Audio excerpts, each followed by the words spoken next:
Today on The Report, leaked documents from the Supreme Court and the fate of Roe v. Wade. Plus, country music is hit hard after a legend takes her own life. And a controversial comedian is attacked while performing.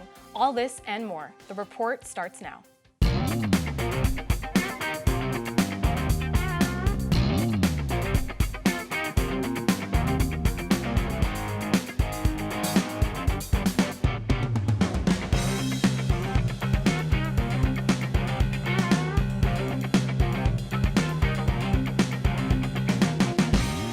Hello, I'm Jessica Gonzalez. I'm Marisa Flores. And I'm Amanda Mendoza.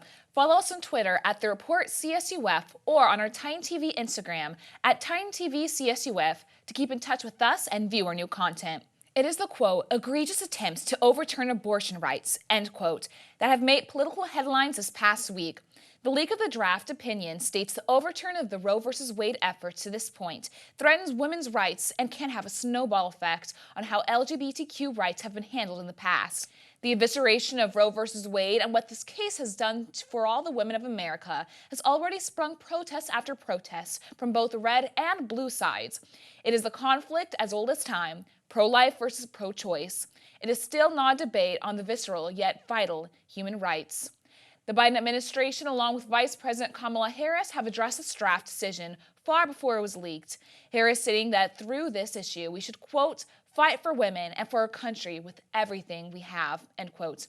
Even after our neighbors, Mexico and Canada, do not penalize abortion or the right to abort during any time of the pregnancy, the U.S. continues to foresee matters at the state level, being that it is not stated in the Constitution as a right for women. So what baffles me is that the court claims the leak won't affect the decision-making, but isn't the point of having politicians in the U.S. government is to represent us, to listen to our feedback, and to implement laws and rules and legislation that could benefit us and benefit our needs? So, in fact, according to ABC News, only 28% of Americans believe that the ruling should be overturned, while 58% of the population thinks that the Supreme Court should uphold it. And according to NPR, Ireland legalized abortion in 2019, Argentina and Mexico decriminalized it in 2020, and even Colombia legalized abortion until the 24th week of pregnancy. So for me, I think this goes to show that while other countries are going forward into women's rights, are really ensuring they could fight for us even further, like, it seems like that we're just keep going back, that we're just keep continually going back on women's rights, and it frustrates me to live in this country and see these impacts being made every day. Right, yeah, I am as angry as you. I'm confused, and I saw a video of Senator Elizabeth Warren. She came out, and she was literally fuming and furious, just like most women are in this country. And she says the majority of Americans do not want this. She said 69% of people across this country, red states and blue states, old people and young people, want Roe v. Wade to maintain the law of the land.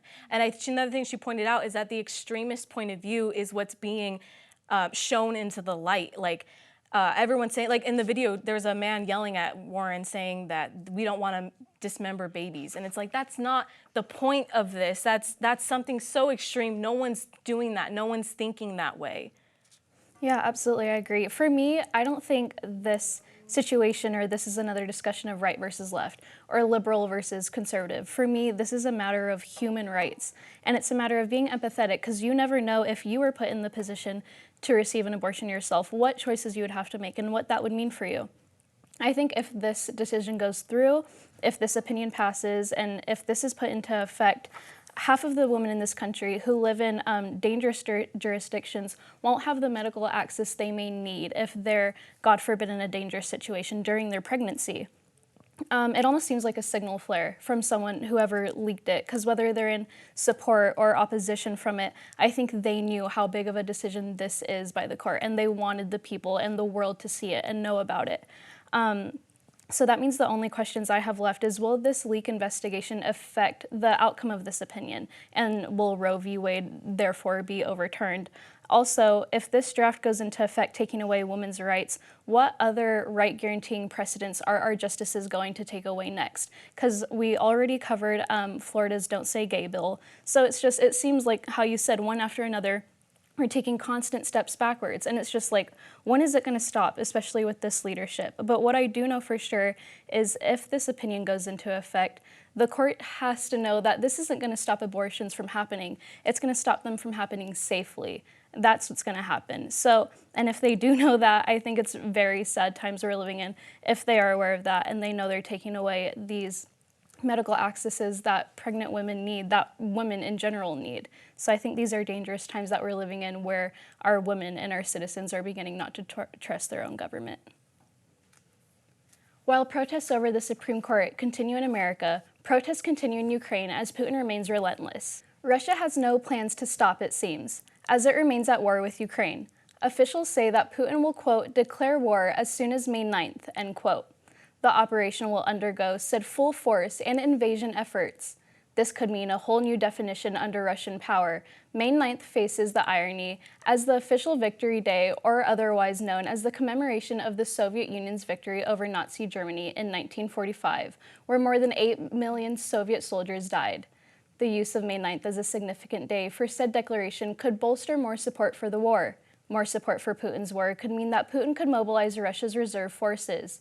In short, the 2-month-long fight for Ukraine has reportedly resulted in the death of an estimated 10,000 Russian soldiers. Although the U.S. continues to foster the idea that Russian forces are running out of power, it seems public opinion could take a turn to aid Putin's demands in forcing down Ukraine.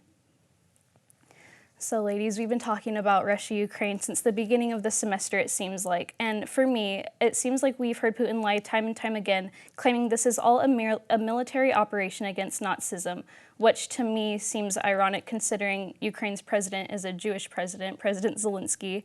It seems like not that long ago, when this all first happened, we heard Putin saying that Westerners are crazy for thinking he would ever invade Ukraine while he was still on the borders. And then he moved into invading Ukraine, and then we started hearing him say that, no, it's not war, this is just a military operation. To now we're hearing news saying that he could possibly declare war on May 9th, which for the Soviets is a national and big holiday. Frankly, I think our government is so busy with social issues here that if this declaration pulls through, I think they're going to be so compromised in America that they're probably not going to consider entering themselves or intervening unless they step on NATO territory. But what do you ladies think? Do you see the U.S. possibly intervening if this declaration were to happen? So apparently Russia isn't faring as well as they'd hoped, with the morale of the soldiers being low and the command control failing. However, all in all, I still think that there is significant chance they can fully take control of Ukraine. But just speaking politically, I think it really depends on how much it will affect the U.S. As much as I hope we can do something about what's going on in Ukraine, I think realistically, America will intervene, as you mentioned, if they decide to invade a NATO country. So at the moment, I do think it's a little bit unclear what our next course of action will be. So I think we'll just have to wait until May 9th and hope for the best. Like you said, I think we've been talking about this story and it's been an ongoing story in the news. And I think maybe people are kind of just like desensitized to the situation. But I think people need to understand that this is a very serious thing. And I do think that U.S. is going to get involved in it at some point. Maybe, like you said, might not be right now, but eventually down the line, I do see us somehow getting involved, whatever it is. Because I think Russia is kind of just like waiting for us to do something so they can retaliate. Yeah. Comedian Dave Chappelle has had his share of hecklers over the years, but probably never imagined he'd be physically attacked while on stage. Chris Adler is here with the details. That's right, Jessica. And Dave Chappelle is making headlines these days in all the wrong ways. During his set at the Hollywood Bowl for the Netflix Is a Joke Fest, Chappelle was attacked by a man who stormed the stage and tackled the 48-year-old comedian. Although cell phones were supposed to be restricted, some attendees were able to get them into the stadium where the chaos was captured on camera. According to the LAPD, the suspect was wielding a gun-shaped knife when he lunged at Chappelle. The suspect, identified as 23-year-old Isaiah Lee, then ran behind the stage where venue security stopped him, and Lee was later taken to the hospital looking a little banged up. Fellow comedian Chris Rock came out to the stage right after and couldn't help himself by asking the audience, quote, "Was that Will Smith?" referring to the infamous slap that he received by Will Smith while hosting the Oscars in March. Chappelle continued with his set, making light of the situation despite nearly being stabbed. It was reported yesterday that Lee was being held on $30,000 bail for suspicion of assault with a deadly weapon. But today, LA County prosecutors stated that Lee will not face any felony charges. They referenced a lack of evidence being the reason and have referred the case to the city attorney's office for consideration of a misdemeanor. Ladies. Thank you, Chris. Well, whether you like his jokes or not, comedians and all performers deserve to feel safe while performing. So hopefully venues will start to do better with their security. Now, what was supposed to be an early Cinco de Mayo celebration in Anaheim left one bystander dead. Just as the celebration ended and crowds were leaving the event, a group of teenagers started fighting when a gun was drawn and an innocent man was shot. Paramedics rushed the man to the hospital where he died from his injuries. Anaheim police have recovered a weapon and have one 17-year-old suspect. The other 3 teenagers who were detained have been released and are still under investigation to whether or not the fight was gang-related. So this story, very sad story, and it's sad because we kind of report on stuff like this a lot. It seems like every event that happens in this country, whether it's just going to Target or a concert or a party, it ends in violence or death or has a high probability of ending that way. And at least for me, when I go out, I'm out in the movies or something, I always have to look for the nearest escape route, or I'm always aware of my surroundings and looking at people around me. And I'm just kind of curious, you know, we just reported on Dave Chappelle being attacked, and then we had this party attack. What do you guys think is the solution? Do you think security at every event is needed? Will that even do anything? Is that necessary? What are your guys' thoughts on that? Yeah, well, according to a fair employee, it to him seemed as if the suspects didn't even care that there was police present at the fair. So I think that's what was mostly terrifying for the attendees and even the viewers now watching the story, is that these people didn't care about their actions, even in a closed environment with police there to control the situation. And I think that speaks to a broader issue that we see going on in the United States right now. I think violence is on a rise, like you said. For instance, we heard Crystal today talk about Dave Chappelle and how he was charged at with what people thought was a knife, but ended up being a gun that was shaped like a knife. So we see these acts of violence continuing to rise, and it just seems like people these days don't care about the consequences, and they don't even care about the other individuals that might get hurt from it. So while I do think, of course, we could all agree that security should be in areas where there are large crowds, I think people are starting not to care. I think the security isn't really doing it for people anymore. And I think what it ultimately comes down to is reform, because this isn't the first instance this semester where we covered a story where a minor had access to this kind of firearm, and like you said, it ended badly in a murder. I completely agree with you, Marisa. However, I do think we have to face the facts that this country is not very good or reliable when it comes to gun reform. So personally, I think we do need to do more bag checks maybe. However, I am actually happy in this situation that there was as much security as there was, because they were able to apprehend him quickly before it became any kind of mass shooting event. But it's the fact that we have to be concerned about this in the first place is very upsetting, and hopefully we can do something about it in the future, whether it's adding more security or ensuring that we put more measures in place to ensure that everyone there has a clean criminal record. But hopefully we'll have some kind of action and can ensure that these events do not happen again. Now, Titans, in other local news, we will all remember the tragic helicopter crash that killed basketball star Kobe Bryant and his daughter Gianna Gigi Bryant back in 2020. From that day, Vanessa Bryant is doing what she can to keep their legacy going as she manages the Mamba and Mambacita Sports Foundation and donates to various sports charities. And this week, following Gigi's 16th birthday, Vanessa debuted a 50 by 84-foot dream basketball court at Pearson Park in Anaheim, California, attributing the emphasis Lakers colors, purple and gold, which was donated by Nancy Lieberman Charities.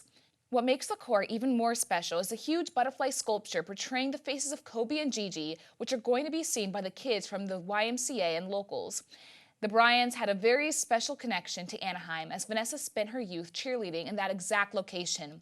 Apparently, Vanessa is in the works of bringing at least 10 more of these Kobe and Gigi-inspired courts across the world with a sponsorship of Body Armor. What are your thoughts on these courts, Titans? Are you planning on visiting the Pearson Park soon? What a wonderful way to pay tribute in Kobe and Gigi's memory. Now, country music is mourning the loss of one of its legends, Naomi Judd, who was the other half of the Judds, a mother-daughter duo. The 76-year-old took her own life after her long battle with mental illness.